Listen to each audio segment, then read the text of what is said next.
In today's troubled world, people are wondering where we are headed. Revelation Today presents the answers. Bible prophecy reveals what the future holds in store. Revelation Today, presented by John Bradshaw. Muy buenas tardes y bienvenidos a Apocalipsis Hoy, esta serie de presentaciones de la profecía bíblica y cómo se relaciona con nosotros en el siglo XXI, los que estamos viviendo en los últimos días de este mundo. Bienvenidos los que están aquí en persona en el Cashman Center aquí en Las Vegas. Muy buenas tardes en este domingo de tarde. Quizá algunos van a pensar que no hay nadie aquí en el Cashman Center, pero sí, tenemos mucha gente hoy aquí. No solamente ustedes, los que están aquí, la audiencia, pero también todos los que están viéndonos en los Estados Unidos y alrededor del mundo. Es un placer que estén aquí.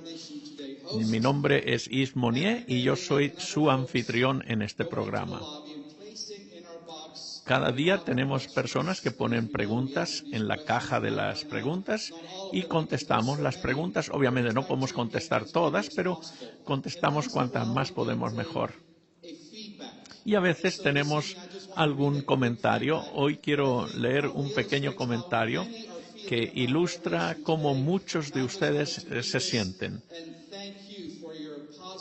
Y muchas gracias por sus amables palabras. Dice así: quiero decir o dar unas sinceras gracias a Dios por la hermosa Biblia que tenemos. Mi Biblia, dice, será usada todo el tiempo. Y yo obviamente estoy de acuerdo con eso. John, sus palabras sobre profecía son muy interesantes, muy iluminadoras.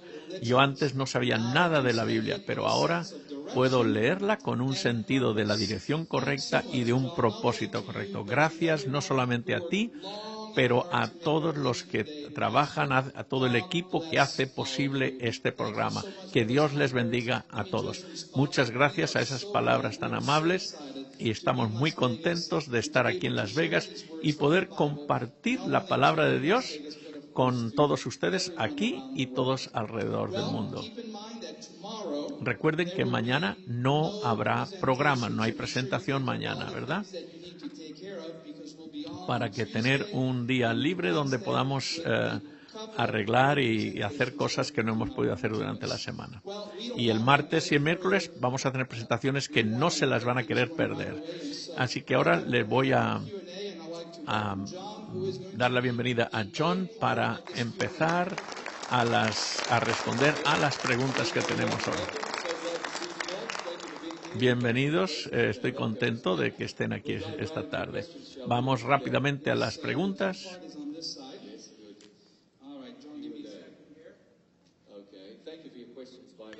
Gracias por hacer las preguntas.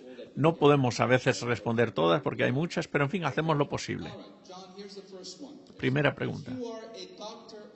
Si eres un doctor o una enfermera, ¿puedes trabajar durante el sábado?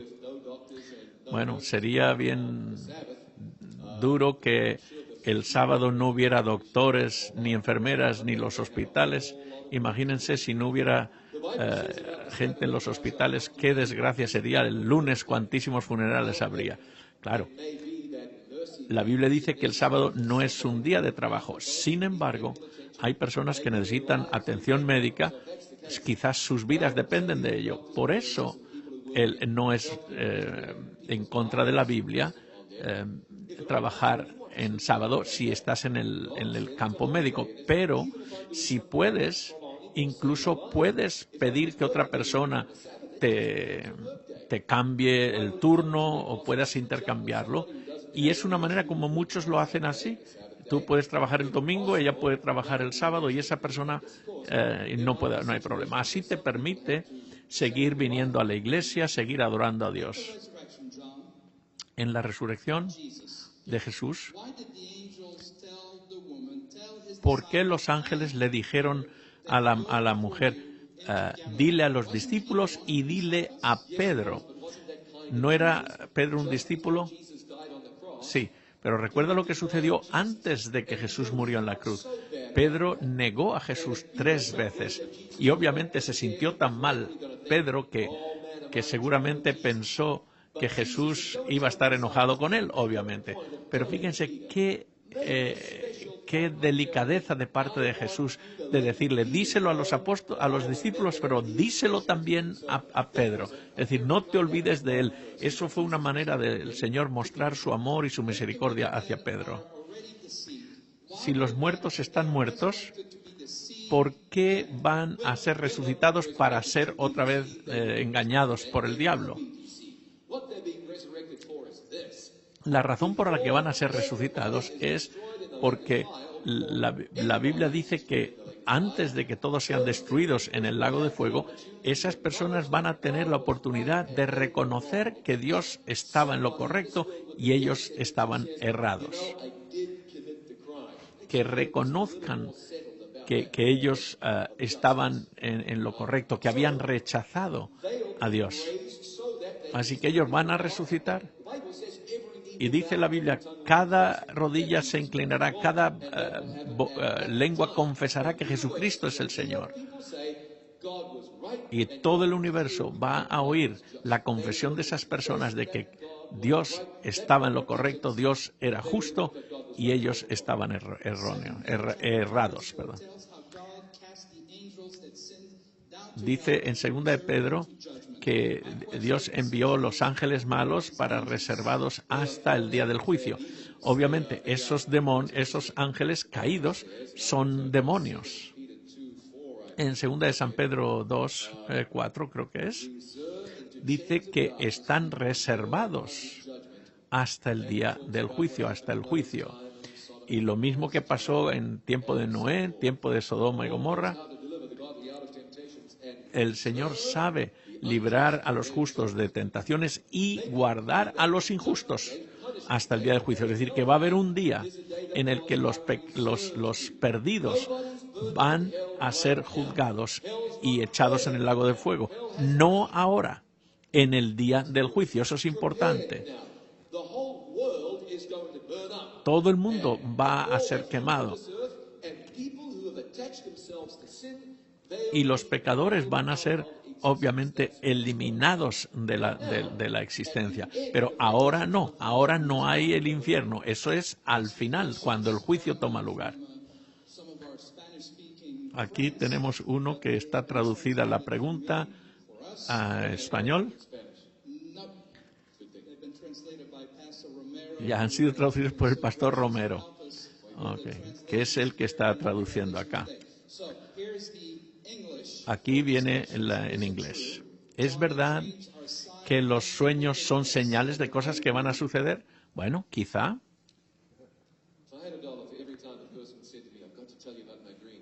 Si tuviera $1 por cada vez que una persona me ha dicho, te tengo que contar mi cuento, mi sueño, sería ahora rico si me hubieran dado $1 cada vez.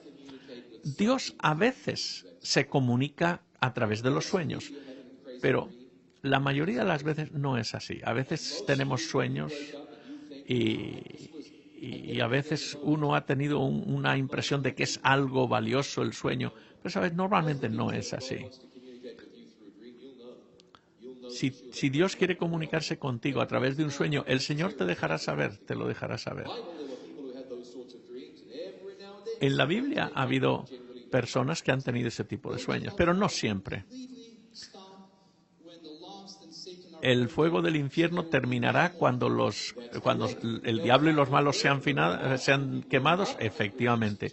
Cuando todos hayan sido reducidos a cenizas y el fuego se apague, Dios recreará esta tierra. Si vamos al cielo después de la primera resurrección, el milenio es en el cielo. En Isaías se dice que va a haber armonía y paz en el Edén. ¿No es eso en la tierra? Mira, vamos a buscar esto en Isaías capítulo 10 o 9. Yo no veo que habla aquí del Edén.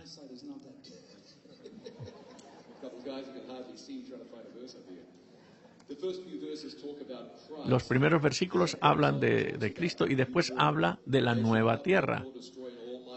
Y dice que está hablando de la tierra nueva, donde la tierra una vez que esté renovada, después del milenio. ¿Okay?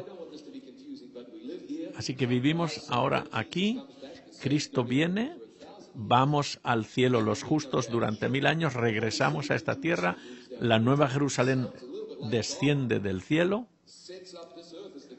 y pareciera que esta tierra será la capital del universo. Esta tierra será renovada y por toda la eternidad viviremos una vida feliz. David dice en Salmo 103, bendice alma mía a Jehová. Si David fuera un alma, estaría hablándose a sí mismo. Claro que sí. Él está hablando a sí mismo, diciendo, sí, yo quiero alabar al Señor. Bendice alma mía a Jehová. Adán fue un alma viviente, no tenía un alma, era un alma. Y el alma, pues, es la parte espiritual, por así decir. No es un fantasma, no es un ente que vive, que vuela. No. Es la capacidad que tú tienes, esa capacidad espiritual para comunicarte con Dios. No es nada consciente, no es nada que sale de uno. Tú eres el alma, lo que tú eres.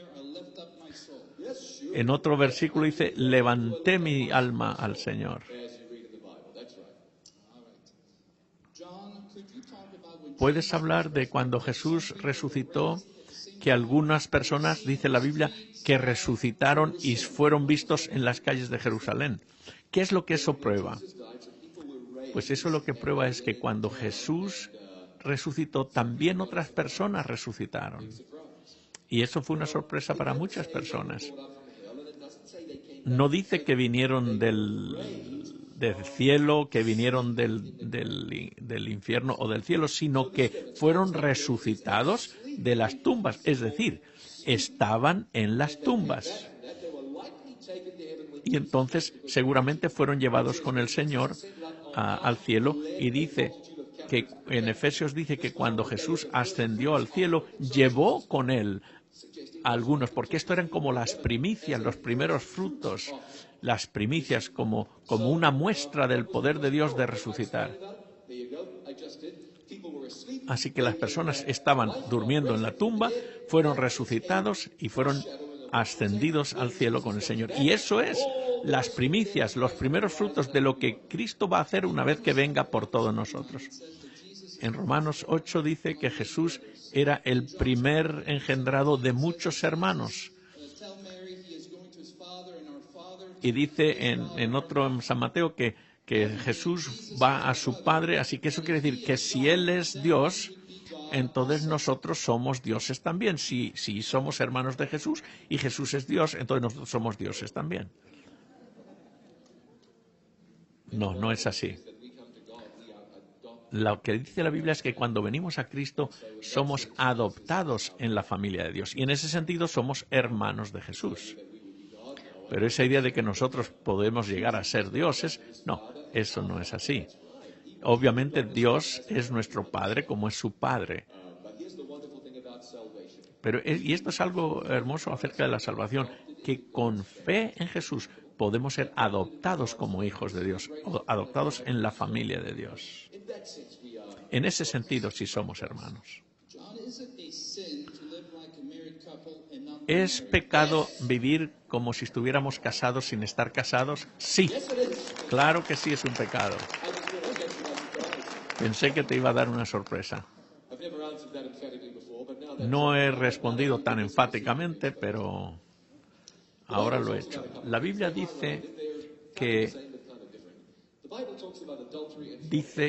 habla en contra del adulterio y de la fornicación, y dice que ambas cosas son incorrectas. No voy a entrar en mucho detalle, pero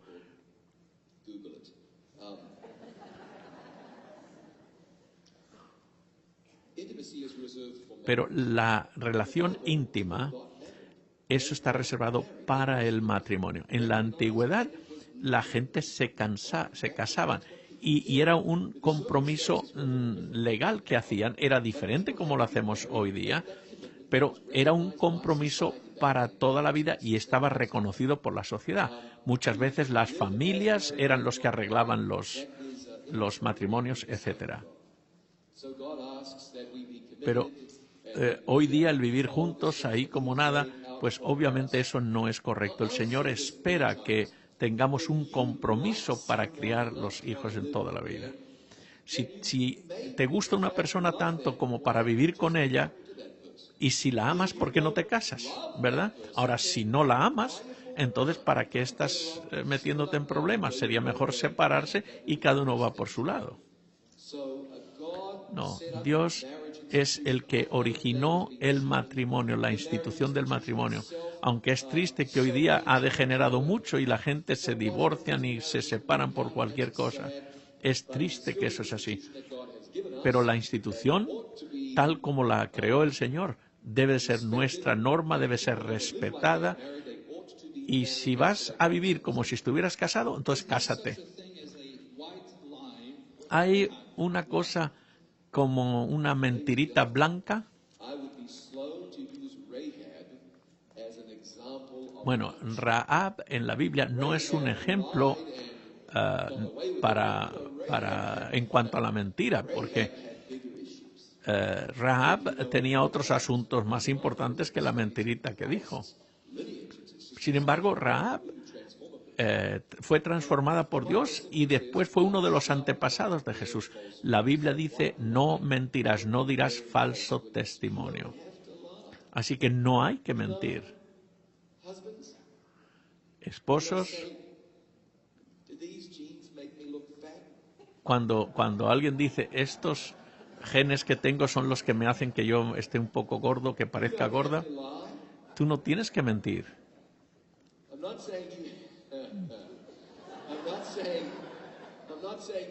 No estoy diciendo que tienes que decir no, si la respuesta es sí, eso sería mentir. Puedes aprender a ser diplomático y puedes decir, honey, tú siempre te ves bien, siempre te ves hermosa. Y si continúa presionando, pues dile, bueno, ¿quieres hacer que mienta? Dice, mejor no.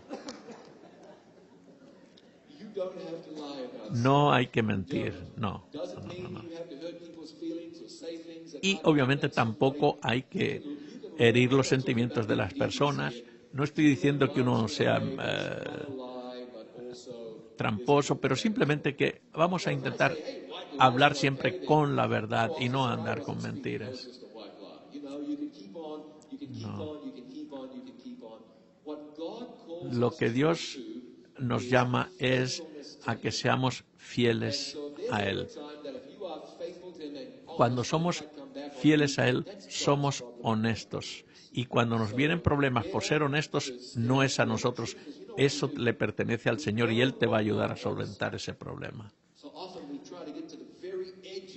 A veces vamos lo más justo posible al borde del precipicio y a veces nos caemos al precipicio. Es mejor estar cuanto más lejos posibles del borde. Si el sábado es un día santo, ¿por qué los pastores y los predicadores dan seminarios? No quiero faltar el respeto. San Mateo capítulo 12, la Biblia dice, Jesús habló de los pastores, de los sacerdotes, y el Señor mira a ese trabajo diferente. Cuando una persona viene a adorar a Dios, alguien tiene que dirigir el servicio. El Señor no le llama trabajo a eso, le llama ministerio. Eso es diferente. El Señor no lo considera un trabajo. El trabajo de ministrar es parte del plan de Dios. No es trabajo, es un ministerio. ¿Satanás conoce o puede conocer nuestros sueños? Él puede introducirse e influenciar tu mente. Oh, claro que sí. Él no sabe lo que tú piensas. Y hay personas que dicen, no ores en voz alta porque así el diablo va a saber lo que te está pasando. No, estamos hablando con Dios cuando oramos, y que no te preocupes, y Él se va a encargar de que no te suceda nada. Es más, ora en el nombre de Jesús, como dice la Biblia, y el diablo va a huir cuando oye el nombre de Jesús. El diablo no quiere, me imagino yo, estar con tus sueños, no quiere estropear tus sueños. Yo pienso que no. Ahora, hay pensamientos en la mente humana que obviamente no son puros, pero no, tú duerme, no te preocupes de eso, el diablo no te va a molestar. Si somos almas, explica Hebreos 4:11. Dice, la palabra de Dios es como una espada de dos filos y que corta los tuétanos. Y dice, y puede atravesar el alma y el espíritu. Okay. En el lenguaje que fue escrito, divide el suke y el neuma, es decir, y ambas cosas está refiriéndose al aliento de vida, está refiriéndose a la respiración. En otras palabras, está hablando de un ser humano, pero no de un ente que vive separado o aparte del ser humano.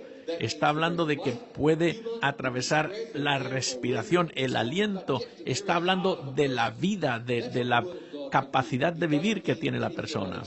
No está hablando, obviamente, de un alma que sale del cuerpo ni nada de eso. Si todos están durmiendo cuando están muertos, en San Mateo 22:32. En San Mateo 22:32 dice, yo soy el Dios de Abraham, Isaac y Jacob. Dios no es el Dios de los muertos, sino de los vivos. Eso quiere decir, piensan algunos que Abraham, Isaac y Jacob están vivos. No dice eso. Está hablando Jesús a los saduceos que no creían en la resurrección. Los saduceos pensaban que cuando uno moría ya no había resurrección. Así que entonces por eso le preguntaron a Jesús eso. Si hay uno que se casó con una muchacha y murió, y el hermano de él tuvo que casarse con la viuda, porque normalmente eso sucedía así, era la costumbre, ¿verdad? Porque si se moría uno, quien tenía que casarse con la viuda era otro hermano de la misma familia. Esa era la costumbre. Entonces dijo, si se casó 7 veces y los 7 maridos murieron, cuando sea la resurrección, ¿con quién se va a casar? Entonces Jesús explica que en el cielo no va a haber matrimonio como lo conocemos aquí en esta tierra. ¿No has leído que dice la Biblia, yo soy el Dios de Abraham, Isaac y Jacob, Dios de los vivos y no de los muertos? En otras palabras, está confirmando que esos 3 patriarcas están muertos. Ellos no van a estar en la tumba para siempre, que va a haber una resurrección cuando Cristo regrese, incluyendo Abraham, Isaac y Jacob. Eso es lo que está diciendo Jesús. Última pregunta. ¿Qué quiso decir Jesús cuando dijo que el infierno se agrandaría?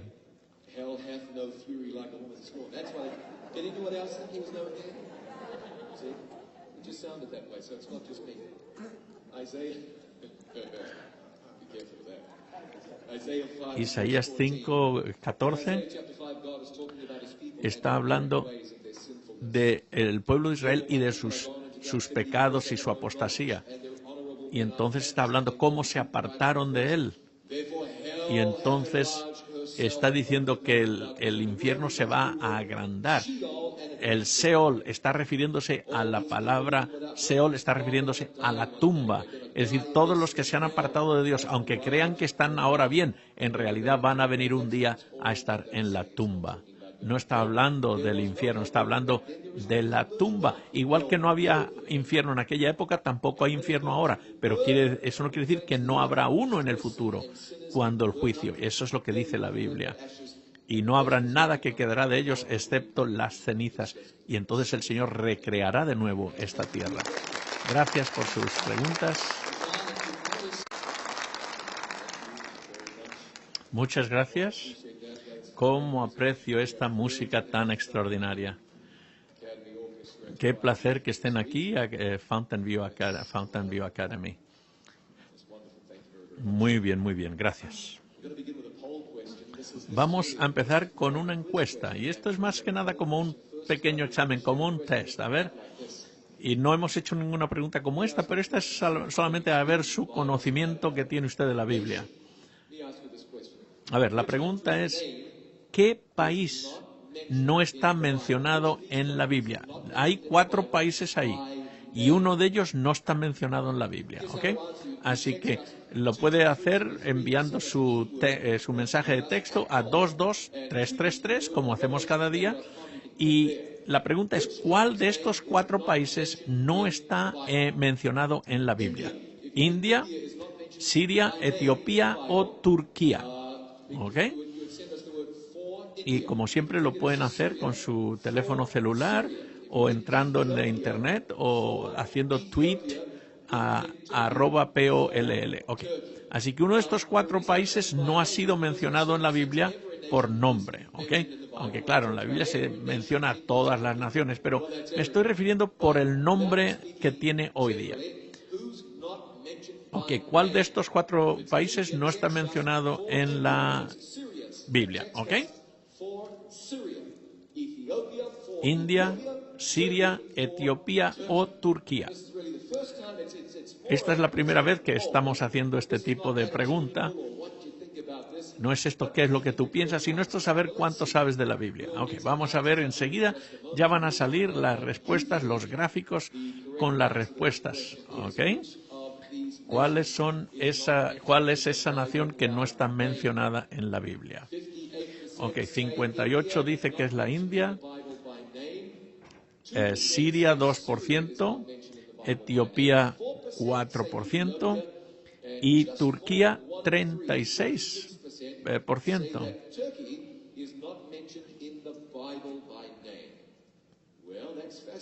Es interesante. Déjenme que les lea un versículo. Y está en el libro de Esther, desde el capítulo 1, versículo 1. Siria obviamente se menciona muchas veces. Etiopía también, aquel hombre etíope que Felipe bautizó, ¿verdad? Esther 1:1 dice, en los días de Asuero,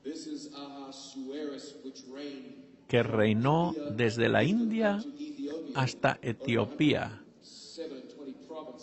más de 127 provincias, así que India estaba mencionada.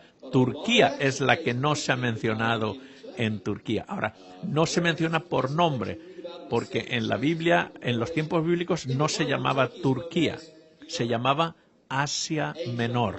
Exacto, Asia Menor.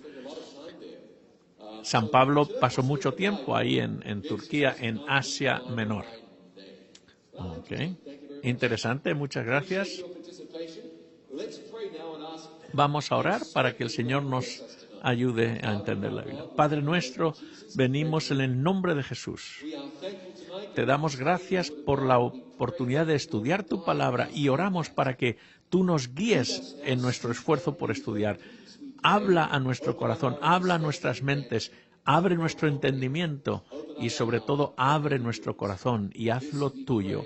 Y lo pedimos en el nombre de Jesús. Amén. Los Estados Unidos, una nación bajo Dios, indivisible, con libertad y justicia para todos. No siempre trabaja perfectamente, pero eso es lo que creemos. Y no es que llegó a ser así del día a la mañana. Esta nación, los indígenas, los indios de esta nación, se encontraron en el siglo XV cuando vino en el siglo XVI, XV, cuando vino los conquistadores españoles, el primero que pisó tierra en Estados Unidos era Ponce de León, cuando llegó en un lugar que le llamó La Florida. Y allí tenemos la primera ciudad que se hizo en Estados Unidos. Después vinieron los ingleses, los franceses y los daneses, en fin, otros, y los holandeses, etcétera. En esa época, en el siglo XVIII, las colonias americanas tenían 3 millones de habitantes y eran colonias americanas y estaban sujetas a las taxas de Inglaterra, aunque no tenían representación en el Parlamento inglés. Y en 1776 los Estados Unidos se formó como un país independiente de Inglaterra. Nombraron un comité de 5 individuos: John Adams, Benjamin Franklin, Thomas Jefferson, Robert Livingston y Roger Sherman de Connecticut. Estos 5 fueron nombrados para que escribieran la Declaración de Independencia y seleccionaron a Jefferson para que él fuera el que escribiera primero la Constitución. Fue debatido, fue revisada, hubo algunas cosas que se quitaron, otras se añadieron, y el 4 de julio de 1776 la Declaración de Independencia fue aprobada unánimemente por el Congreso Continental, y este país, que no es perfecto, se declaró libre. Esta Declaración de Independencia dice: cuando en el transcurso de los eventos humanos un grupo de personas deciden disolver los lazos que los unían a otros. Y después vinieron las palabras más importantes, una de las más famosas que se han escrito en la historia humana, que dice: porque consideramos estas verdades evidentes por sí mismas, que todos los hombres han sido creados iguales y han sido dotados por su Creador con ciertos derechos inalienables, entre los cuales están la vida, la libertad y la búsqueda de la felicidad. No siempre trabaja bien, a veces el sistema no funciona, no hace lo que quisiéramos que hiciera, pero sin embargo creemos que este país cree en la libertad. Es lo más importante. En el puerto de Nueva York está la Estatua de la Libertad, orgullosamente proclamando: dame tus pobres, tus cansados, las masas que quieren ser libres. Nosotros le estamos ofreciendo refugio. Envíamelos a mí. Yo levanto mi lámpara cerca de la puerta de oro. Esto, obviamente, muestra que Dios estaba involucrado en la fundación de este país. Incluso en el dinero, en los dólares, siempre dice esa expresión: confiamos en Dios. Esta nación declaró y se estableció en principios que Dios aprueba. Ahora la pregunta es: ¿será posible que un día estos principios serán desafiados y serán revocados? Vamos a ver qué dice la Biblia, y vamos a ver lo que dice la Biblia, porque en la profecía bíblica se trata de los Estados Unidos y del papel que esta nación ocuparía en los últimos años de la historia del mundo.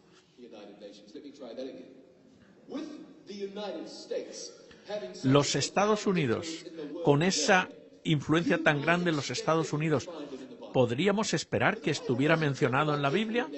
No, en la Biblia obviamente no se habla de todas las naciones de la tierra. No se habla de Costa Rica, ni de Australia, ni de Bangladesh, ni otros países. Ahora, en la Biblia sí habla de Nueva Zelanda. ¿Sabía que eso está en la Biblia? ¿No sabían eso? Ya. En el libro de Génesis dice que Dios creó a Adán y Eva y los puso en el jardín del Edén. Y yo pienso que eso es Nueva Zelanda. No, es broma, obviamente. ¿No están de acuerdo? Si hubieras estado allí, estarías de acuerdo. No, ahora, seriamente, no. La Biblia menciona naciones que han tenido un contacto directo con el pueblo de Dios. Por eso, en el Jardín del Edén se habla porque tuvo una influencia con Adán y Eva. Después habla de Ur de los Caldeos, que es de donde Abraham vino, el padre de la fe, de Egipto, porque el pueblo de Dios tuvo que estar en Egipto durante muchos años, lo mismo que en Babilonia, Grecia, etc. Y habla de las naciones de Europa, porque allí fue donde el Evangelio se predicó, porque tuvieron una relación directa con el pueblo de Dios. Sin embargo, los Estados Unidos no está mencionada. Sin embargo, esta nación representa la primera vez en la historia del mundo que una nación fue fundada como una república basada en los principios cristianos. Hoy Estados Unidos es el último gran poder. Miren lo que dice en el Sydney Morning, un periódico de Australia. Dice, los americanos deben admitir la verdad y enfrentar sus responsabilidades como los dueños indiscutibles del mundo. No país ha sido tan dominante económicamente, tecnológicamente y militarmente en la historia del mundo desde el Imperio Romano. Y ustedes saben, cuando hay problemas en el mundo viene a los Estados Unidos esperando que el Estados Unidos les ayude. Esta pregunta, entonces, al final de la historia del mundo es, ¿serán los Estados Unidos todavía, estarán guiando y siendo el país libre por excelencia? Algunas naciones en la Biblia, que se mencionan en la Biblia, hemos visto que hay naciones que surgen, otras se eliminan, se apagan. Siempre hay caída y subida de naciones.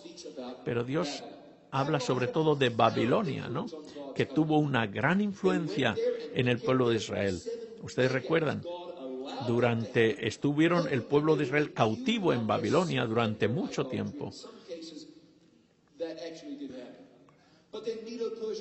Después vino Medo-Persia, que conquistó Babilonia. Fueron los medo-persas los que permitieron que los judíos regresaran a Israel y reconstruyeran Jerusalén. Después vino Grecia, después vino Roma y dominó el mundo. Y fue en Roma, bajo el poder de Roma, que Cristo murió. Fueron los soldados romanos los que crucificaron a Cristo. En el libro de Daniel dice que Roma se dividiría en 10 diferentes países. Y uno de esos países, dice la Biblia, que se convertiría en lo que se llama en Daniel el cuerno pequeño. Un poder que San Juan lo define en Apocalipsis capítulo 13. Dice que entre esos países se desarrollaría un poder que sería como un cuerno pequeño. Miren cómo dice en Apocalipsis 13. Me paré sobre el mar y vi subir del mar una bestia que tenía 7 cabezas y 10 cuernos, y en sus cuernos 10 diademas, y sobre sus cabezas un nombre blasfemo. Y la bestia era semejante a un leopardo, sus pies como de oso, su boca como de león, y el dragón le dio su poder y su trono y gran autoridad. Y vi una de sus cabezas como herida de muerte, pero su herida mortal fue sanada. Y se maravilló toda la tierra en pos de la bestia. Y adoraron al dragón que había dado autoridad a la bestia, y adoraron a la bestia diciendo, ¿quién como la bestia y quién podrá luchar contra ella? Así que fíjense, ahora vemos en Apocalipsis 13 esa bestia que equivale al mismo cuerno pequeño del libro de Daniel. Y claro, en la Biblia, cuando se habla de bestia, en la profecía bíblica, se está refiriendo a un país, a un poder, ¿ok? Una nación, un reino, etcétera.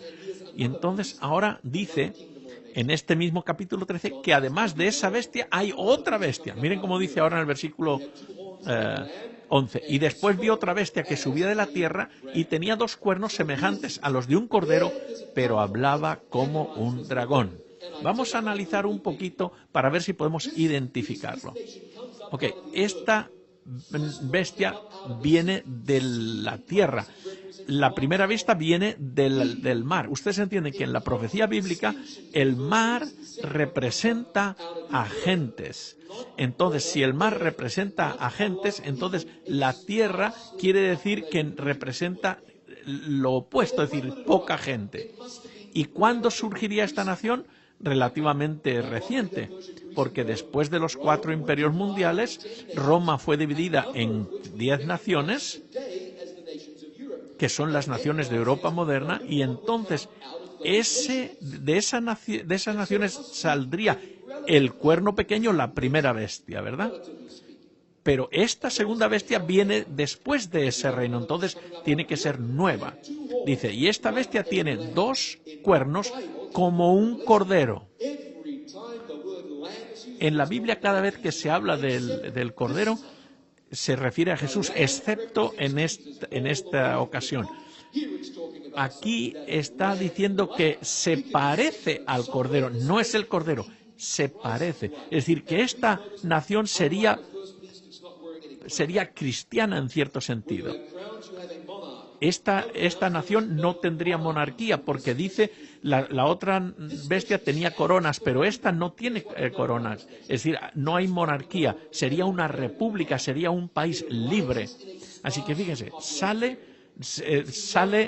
de un lugar poco poblado, es una nación joven, no tendría monarquía y tendría gran poder e influencia en el mundo. La única nación que tiene estas características, esta descripción, es los Estados Unidos de América. Cuando surgió, se le llamó el Nuevo Mundo. Fue un lugar de refugio para las personas que estaban huyendo de la persecución religiosa y de persecución política. Y de acuerdo a lo que hemos leído, vamos a ver en este país un cambio en el corazón de este país. Miren cómo dice en el versículo 11. Y después vi otra bestia que subía de la tierra y tenía 2 cuernos, semejante a un cordero, pero hablaba como un dragón.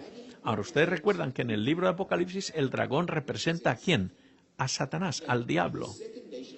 Esta segunda nación hablaría como un dragón. ¿Cómo una nación habla? Bueno, las naciones hablan a través de sus leyes.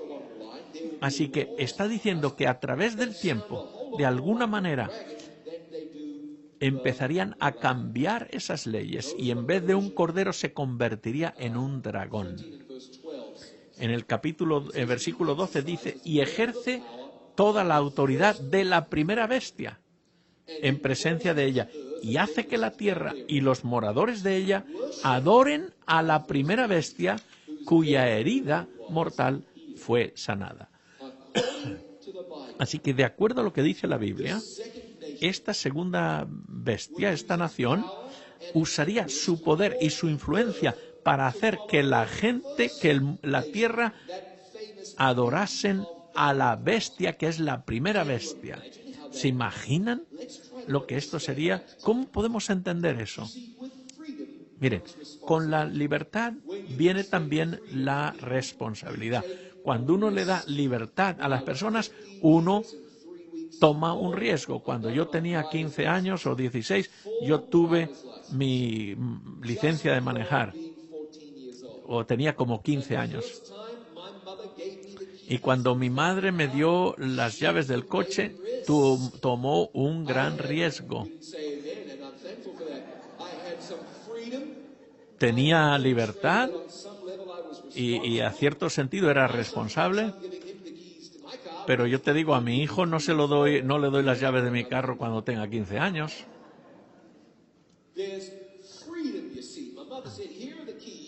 Mi madre me dio las llaves.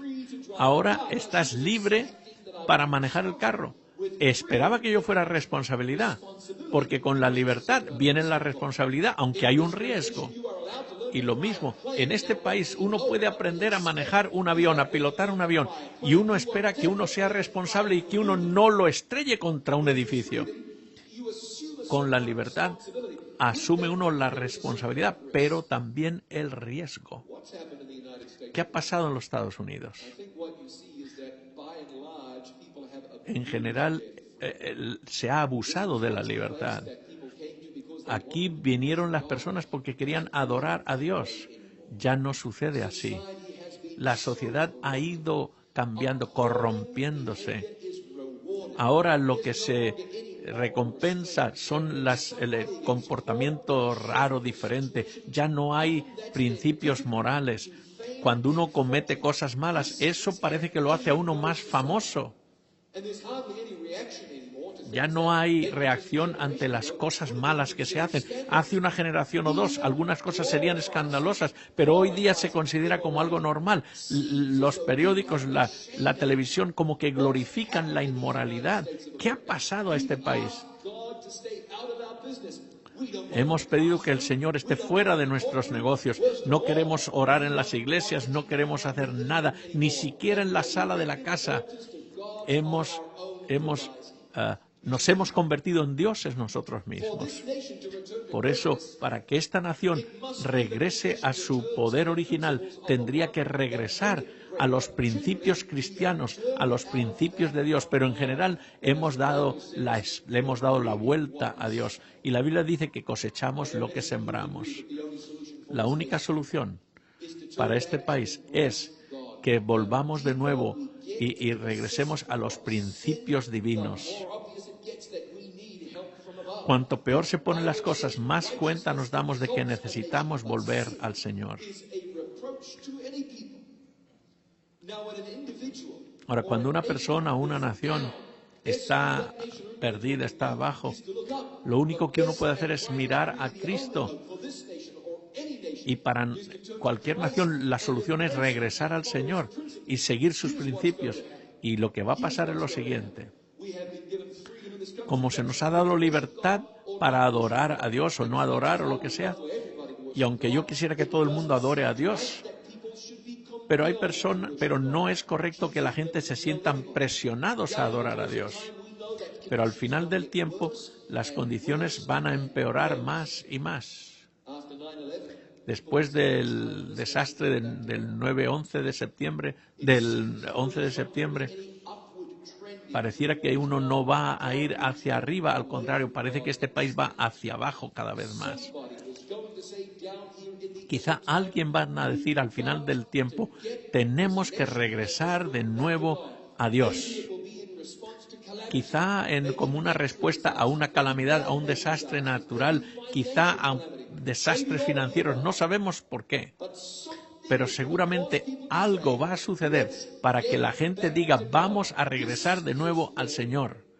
Y aquí es donde va a haber un cambio en el corazón de este país. Quizás es cuando se van a hacer leyes que van a querer que la gente adore a Dios por la fuerza.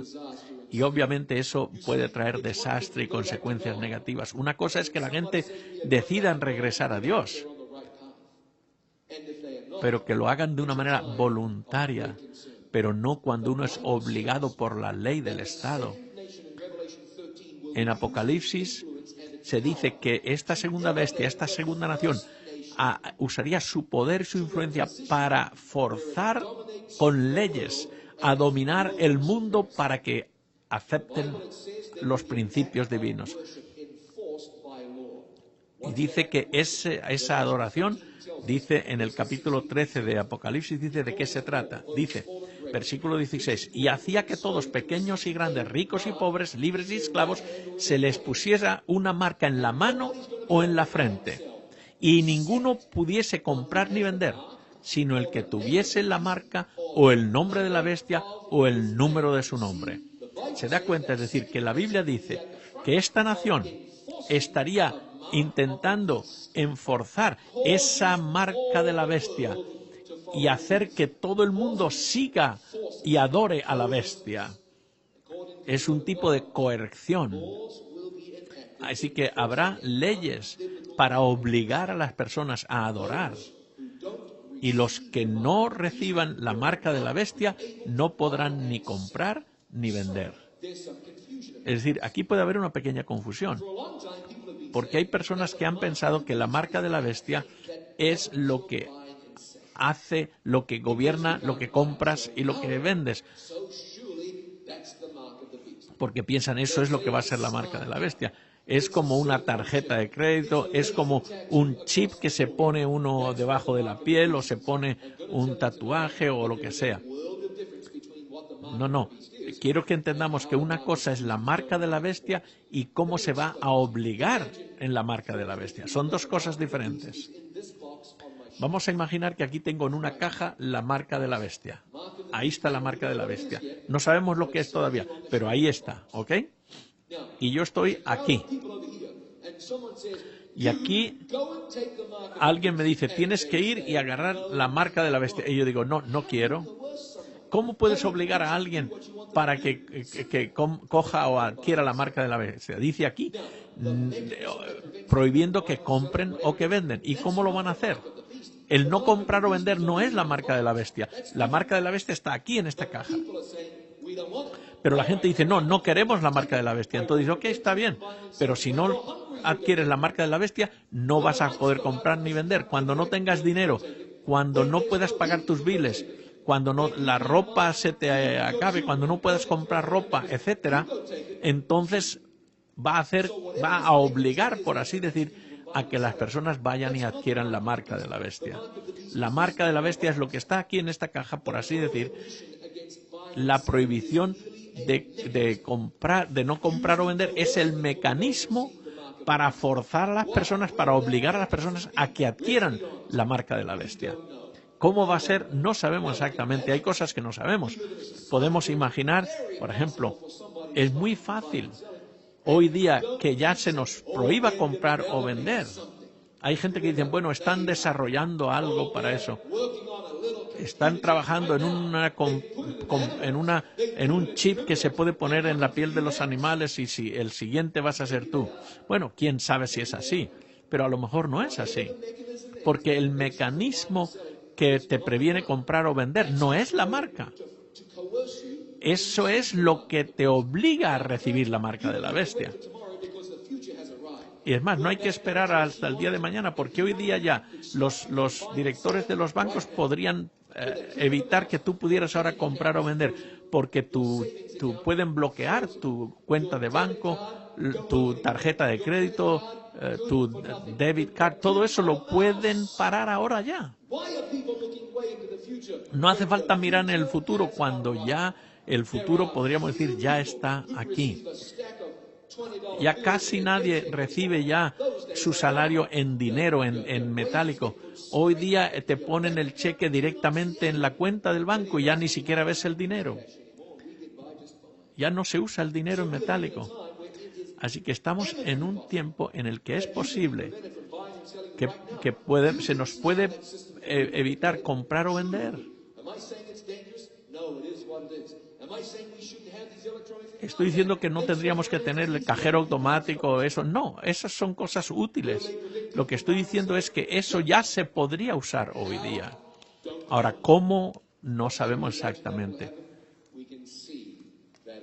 Pero sí sabemos que puede suceder, que es posible que suceda. A través de los años ha habido otros mecanismos que han hecho que la gente, por ejemplo, en los tiempos del apartheid en Sudáfrica, hubo naciones que boicotearon los intercambios financieros con Sudáfrica. Había sanciones económicas. Ahora hay sanciones contra Irán, contra Irak, contra Cuba. Es decir, en tiempos de guerra hay el racionamiento de las cosas. No puedes ir a la tienda y comprar lo que quieras. Hay racionamiento. Solamente puedes comprar cierta cantidad. Solo lo que el gobierno te dice o te corresponde a ti. Así que hemos visto en el pasado que ha habido control en cuanto a la compra y la venta. No se necesita que alguien te ponga un chip electrónico en la piel. No, eso no es necesario. La Biblia es clara que este mundo está llegando a su fin. Vemos que el país, todo el planeta está bajo ataque de muchas maneras y la única cosa que nos puede salvar es regresar a los principios divinos. El problema es que la bestia va a confundir al mundo pensando que los principios de Dios quizá no son los que dice la Biblia. Y por eso hay personas que van a creer que están haciendo el bien cuando en realidad no están siguiendo la voluntad de Dios.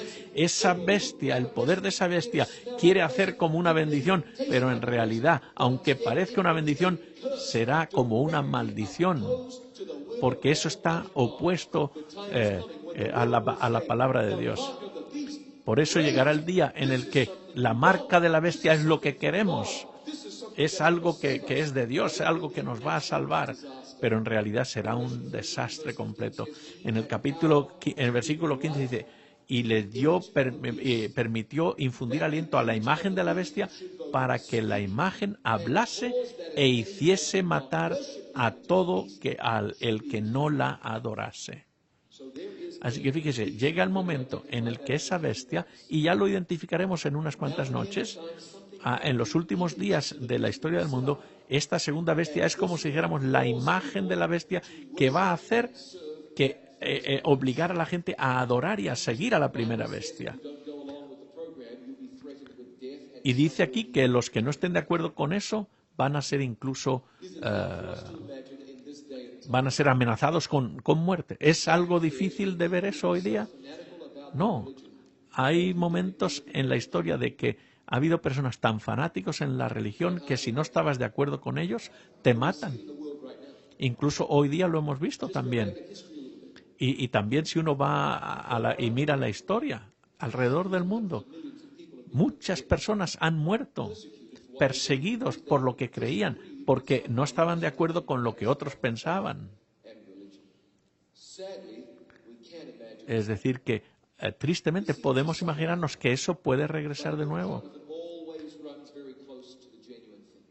Porque a veces lo falso se parece a lo verdadero. Por eso esta imagen de la bestia quiere obligar a la gente a adorar. Y es una de dos, o adoras a Dios en espíritu y en verdad, o vas a seguir a los hombres y las tradiciones de los hombres y adorar a la bestia. Ya lo hemos visto en el pasado, en la época de Daniel. ¿Se acuerdan cuando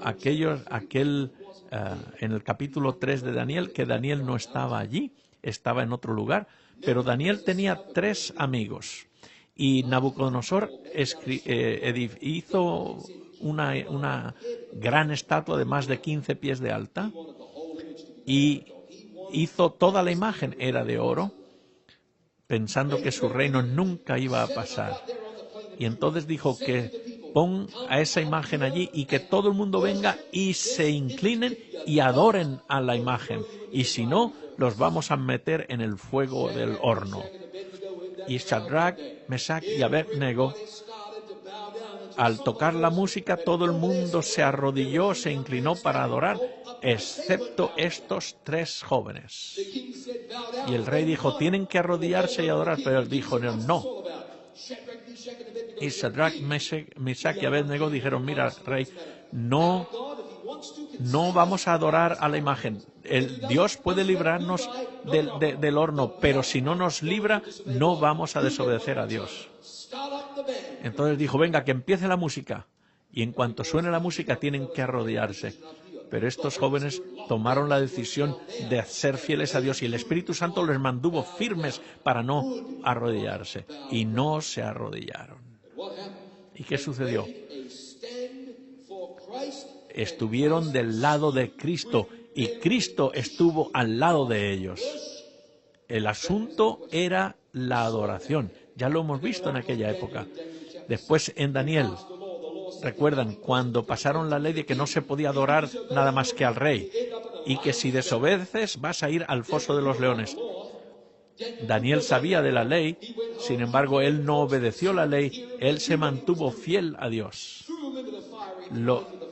Lo pusieron en el foso de los leones y ahí fue.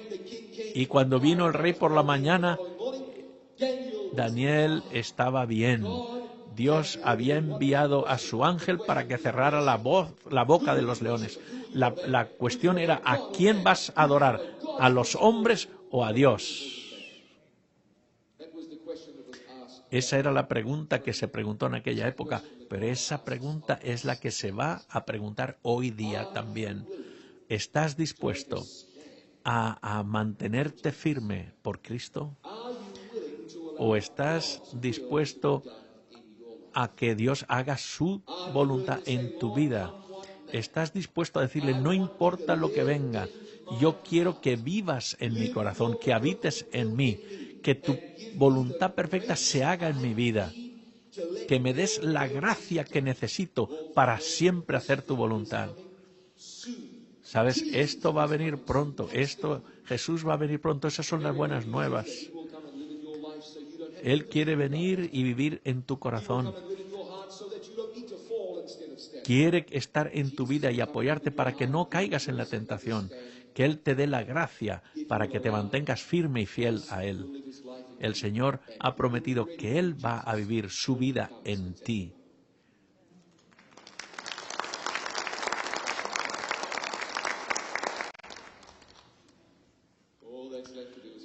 Todo lo que nos falta por hacer es orar. Nuestro Padre que estás en los cielos, te damos gracias por las promesas de tu santa palabra. Te damos gracias porque nos has prometido que no nos vas a dejar nunca solos en la vida. Incluso en los peores momentos, los más problemáticos, Jesús estuvo con Shadrach, Mesach y Abednego allí en ese fuego del horno. Pero también vas a estar con nosotros en los últimos momentos de esta vida. Gracias por ayudarnos a entender estas profecías de los últimos tiempos. Continúa abriendo nuestra mente y nuestro entendimiento. Te lo agradecemos y oramos en el nombre de Jesús. Amén. Gracias por estar aquí. Recuerden, el martes vamos a estudiar otro tema, enterrados y olvidados por Dios. Y el miércoles otro tema interesante. Y el próximo fin de semana, viernes, sábado y domingo, vamos a ver el anticristo, Babilonia surgiendo y la marca de la bestia. Lo mejor está todavía por venir. Que el Señor les bendiga. Muy buenas noches.